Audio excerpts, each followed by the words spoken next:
making halwa. First, we put the sugar to make caramelize. 2 cups of sugar, then 2 cups of soji or simonilla. And this is good for, this sweets is good for snow, and it's a heavy snow since yesterday and today. First, we make caramelize this sugar, and this is another way to make halwa.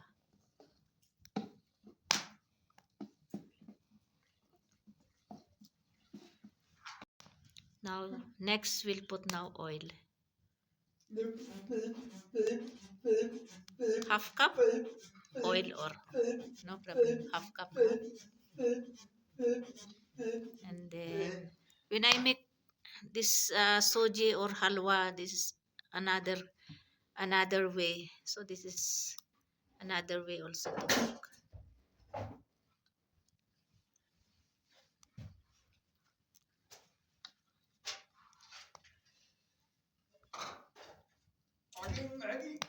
But this way is you have to use more oil.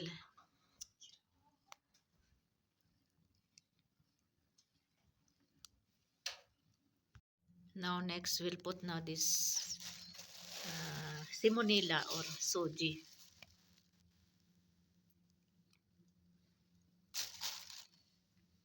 Then this water we have to put here. Must be lukewarm water we have to put here.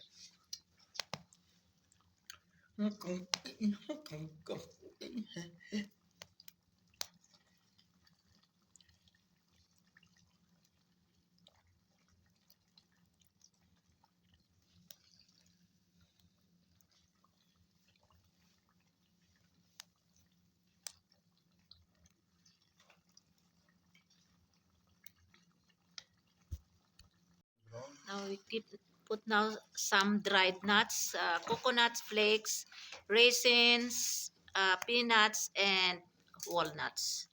Only walnuts is organic.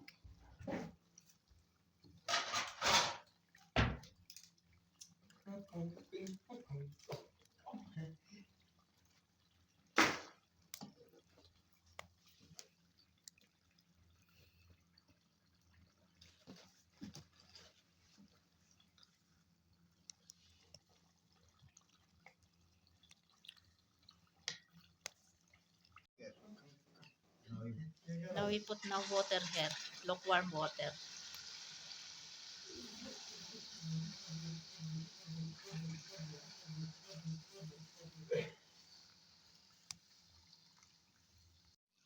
Halwa is almost ready.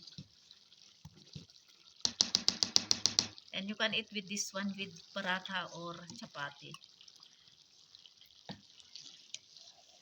Matching with chai or tea or coffee. Wow.